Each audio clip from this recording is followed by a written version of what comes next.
Sebelumnya, Assalamualaikum warahmatullahi wabarakatuh, sahabat calon guru semuanya. Nama saya Natalia Dwi Haryati waktu itu ya. Kemudian begitu saya masuk Islam, namanya saya potong menjadi Haryati, begitu. Ya, awalnya ada kata-kata Natalianya ya. Iya. Nah, berarti zaman dulu namanya Lia gitu ya, panggilannya. Iya. Nah, Oke.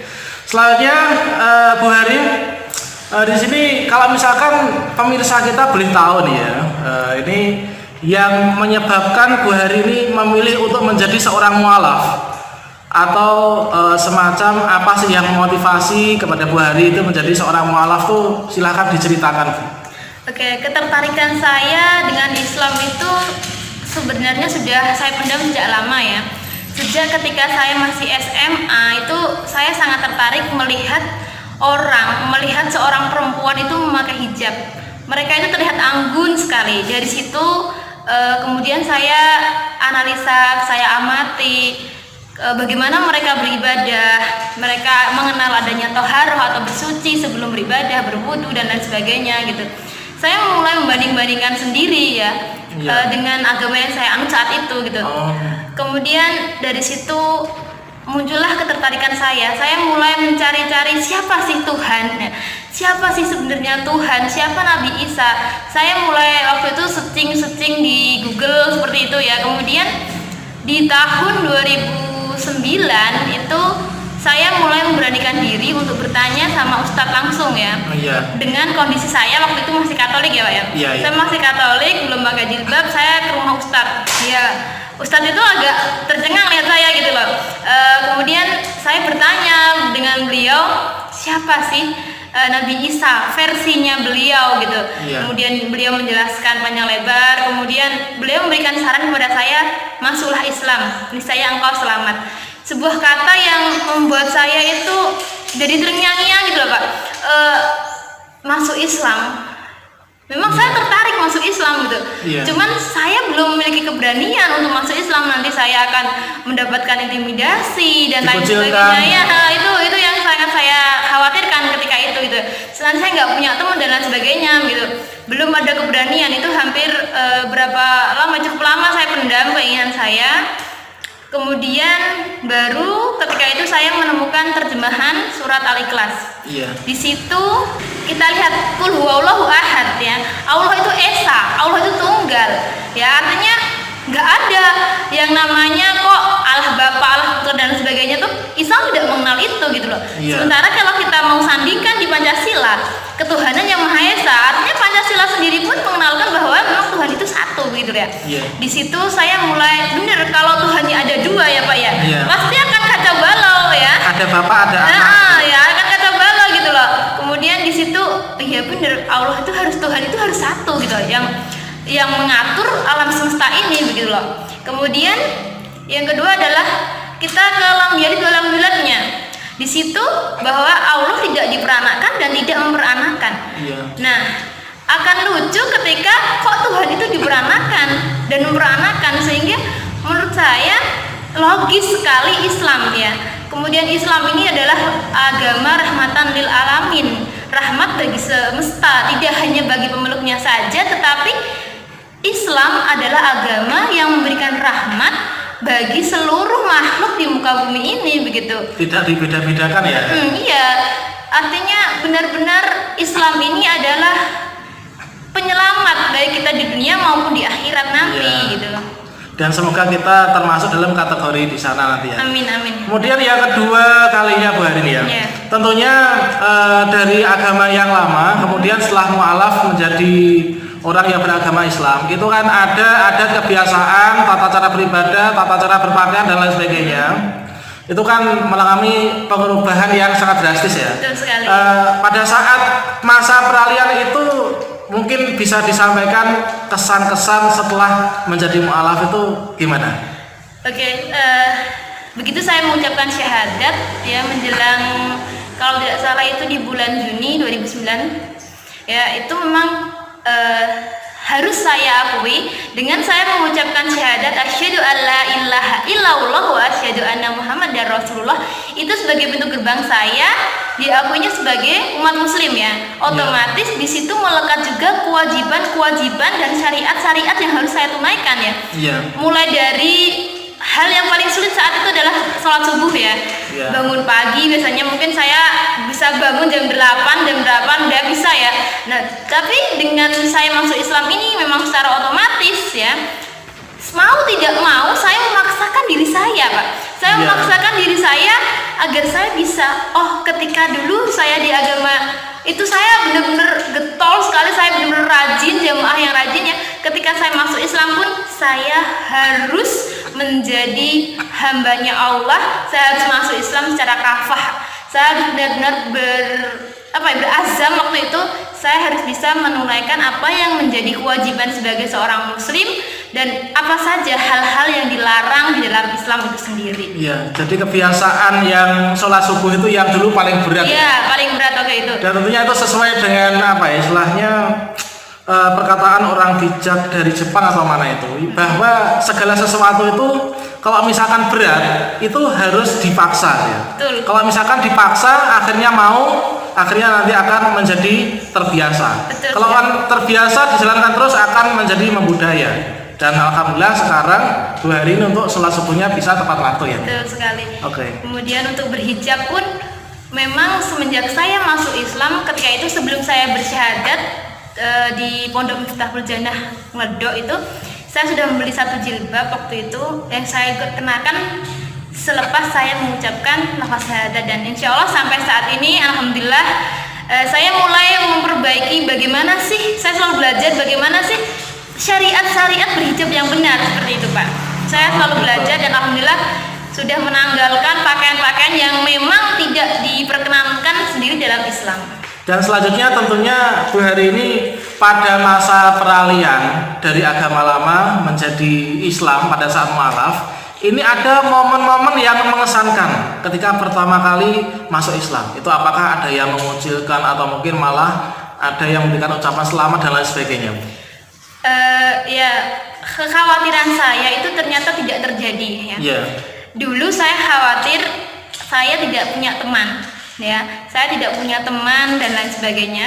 Tetapi ternyata ketika saya masuk Islam justru sebaliknya.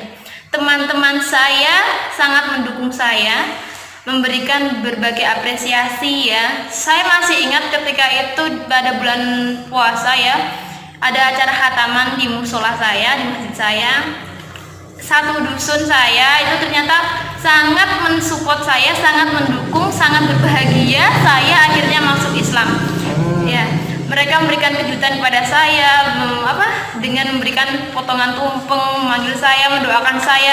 Di situ saya benar-benar terharu. Ternyata mereka itu sangat peduli dan perhatian kepada saya begitu. Dan apa yang saya lakukan ini bukan sesuatu yang salah, justru sebaliknya ini adalah sebuah kebenaran. Dan semenjak saat itu saya dari awal belajar dari Iqra dan Allah permudah semuanya. Allah permudah, akhirnya saya bisa membaca Al-Quran dan ya, alhamdulillah juga semuanya dipermudah sekali oleh Allah Subhanahu wa Ta'ala. Ya, selanjutnya dari adat dan kebiasaan, kalau tadi kan cerita tentang sholat subuh yang paling berat. Nah, berikutnya tentunya antara agama sebelumnya dan sekarang menjadi Islam, ini adalah aturan-aturan dalam hal berpakaian atau mungkin kebiasaan-kebiasaan yang lain itu kan tentunya sangat jauh berbeda gitu ya. Nah, berikutnya menurut pengalaman Bu Hari, apakah tidak ribet dengan aturan Islam yang segitu banyaknya gitu ya? Justru inilah yang sangat saya sukai dari Islam, adalah Islam itu agama, satu-satunya agama yang bisa mengatur sendi-sendi kehidupan umat manusia. Dari bangun tidur sampai kita mau tidur lagi, semua ada aturannya, semua ada adabnya, semua Rasulullah sunahkan, semua baginda Nabi contohkan ya. Kuncinya adalah kita mau belajar atau tidak. Nah, itu di situ kuncinya.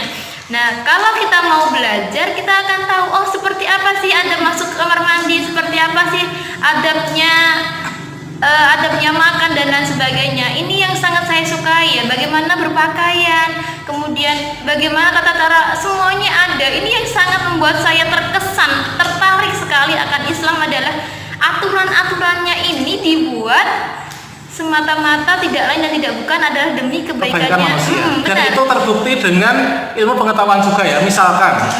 Misalkan kenapa dalam sunnah Nabi kalau misalkan kita mau makan, itu mengapa nasi yang masih panas itu kita harus tunggu dingin dulu secara alami, tidak boleh kita tiup.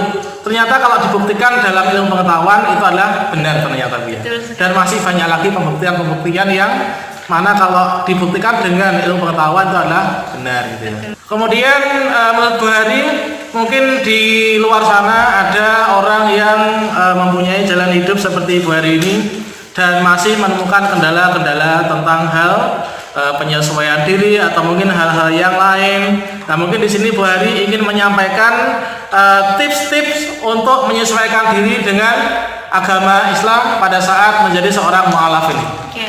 Ketika kita menjadi seorang mu'alaf, jangan pernah malu ya. Yang pertama, jangan pernah malu untuk belajar dengan siapapun, utamanya dengan orang-orang yang memang sudah memiliki ilmu agama lebih tinggi otomatis dari kita. Itu yang pertama, jangan pernah malu untuk belajar, karena belajar sendiri dalam Islam itu memiliki kedudukan yang sangat tinggi, bahkan diperintahkan ya, tolabul ilmi faridatun ala kulli muslim wal muslimat. Itu sendiri sudah disunahkan oleh baginda Nabi bahwa menuntut ilmu merupakan sebuah kewajiban bagi setiap muslim. Jadi kuncinya pertama adalah belajar. Yang kedua, jangan pernah bosan untuk membaca ya, utamanya membaca kitab-kitab seperti Riyadhus Shalihin itu dasar sekali, harus dipelajari. Riyadhus Shalihin, Bulughul Maram itu harus dipelajari terlebih dahulu. Dan kemudian jangan lupa untuk berguru ya. Kalau memang belum bisa membaca Al-Quran, jangan pernah malu dari belajar Iqra terlebih dahulu ya. Jadi kalau kita malu ya, kita membudayakan malu, kita nggak akan pernah bisa sampai kapanpun baca Al-Quran gitu loh. Kita harus senantiasa belajar dan terus belajar. Selanjutnya, setelah menjadi mu'alaf ini Bu Hari ini merasa mendapatkan suatu kenyamanan hidup ya. Dan berikutnya mungkin Bu Hari punya harapan ke depannya. Setelah menjadi seorang mu'alaf ini, kira-kira harapan ke depannya itu apa? Harapan saya mungkin dulu membayar rasa menyesal saya ya, waktu kecil kan saya nggak pernah belajar di Madin, kemudian di TPA dan lain sebagainya, makanya saya melanjutkan pendidikan sarjana pendidikan agama Islam ya. Nah, harapan saya ke depan untuk para ummahat, para ukti filah semuanya, saya mengharapkan bahwa sebagai seorang perempuan, seorang wanita, kita tidak boleh semata-mata hanya mengandalkan atau hanya puas dengan apa yang kita capai hari ini. Ya, kita harus terus belajar ya, baik itu akademik maupun non akademik ya, itu harus terus belajar agar kita bisa menjadi seorang manajer di rumah tangga kita. Kita bisa menjadikan anak-anak kita generasi Qur'ani ya, insan yang kamil. Kemudian intinya kita, harapan saya ke depan bagi muslimah, ayo kita kenakan hijab kita ya. Jangan hanya ketika mau bepergian saja, tapi kita kenakan sesuai dengan syariatnya, tidak tipis, tidak transparan, kemudian tidak pendek. Yuk kita kembalikan ajaran-ajaran Islam, karena sesungguhnya ajaran Islam, syariat Islam itu dibuat demi kebaikan kita ya. Dan selanjutnya di sini kita sobat-sobatnya melihat kesungguhan dari Bu Hari setelah menjadi seorang mu'alaf. Ini punya keinginan yang sangat tinggi, yang sangat kuat. Selain untuk memperbaiki dirinya sendiri, dia juga punya keinginan kuat untuk syiar. Nah, menguatkan syiar sobat-sobatnya. Dan ini dibuktikan bahwa setelah lulus SMA, beliau ini adalah mendalami agama Islam ini dengan cara melanjutkan studi, yaitu kuliah dalam sebuah institut keguruan Islam, dan jurusannya itu adalah pendidikan agama Islam, dan kedepannya akan menjadi guru agama baik itu di SD, SMP maupun SMA. Nah, ini mungkin Bu Hari kuliah jurusan tersebut, ini motivasinya itu apa Bu? Motivasi pertama saya yaitu saya belajar. Saya ingin belajar. Saya nggak kepikiran nanti mau jadi guru agama, itu udah bonus menurut saya gitu loh ya. Saya ingin belajar, saya ingin mendalami Islam, saya ingin belajar dari para dosen-dosen yang memang mata kuliah yang kita kupas itu semuanya tentang Islam, sejarah Islam, studi hadis dan lain sebagainya. Yang benar-benar menurut saya harus belajar itu gitu loh. Dan satu menggugurkan kewajiban saya sebagai seorang muslim untuk terus belajar gitu ya. Impian saya sih sebenarnya masih pengen lanjut ya, cuman mungkin masih banyak kendala. Doanya saja ya sahabat calon guru, semoga bisa melanjutkan ke jenjang S2 dengan jurusan Sarjana Pendidikan Agama Islam. Amin. Baiklah sobat-sobat calon guru, itulah tadi perbincangan kita dengan sobat kita, yaitu tentang pengalaman pribadinya yang menjadi seorang mu'alaf. Semoga inspirasi ini bisa menginspirasi kita semua untuk kita itu menentukan jalan hidup kita sesuai dengan hati nurani kita. Baiklah Bu Heri, terima kasih atas waktunya. Wassalamualaikum warahmatullahi wabarakatuh.